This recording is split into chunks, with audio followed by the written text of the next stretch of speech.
नमस्कार समाधान चैनल माध्यम आपण मैंने देखुं कि बेसरा बागे हेल्प फाउंडेशन को 2 वर्ष पूरी फाउंडेशन फाउंडर सीमाल बागे यही फाउंडेशन माध्यम छोट पिला मागणार शिक्षादान सह विभिन्न प्रकार साहाय्य करुँच।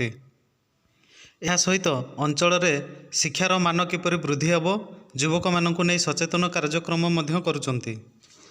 असहाय वृद्ध वृद्धा को साहाय्य निमंते विभिन्न कार्यक्रम यही फाउंडेशन माध्यम करा विद्यालय गुड़िकर पिलामानंकर उपस्थिति अधिकरू अधिक हब सेतिपई शिक्षक मानंक सह आलोचना करा जाउची। बेसराबागे हेल्प फाउंडेशन फाउंडर कहवा अनुजाई आगामी दिन में फाउंडेशन विभिन्न सामाजिक कार्यक्रम करिवार योजना मध्य करा जाई अछि। फाउंडेशन एभली कार्य को चारिआडु प्रशंसा मिलुची।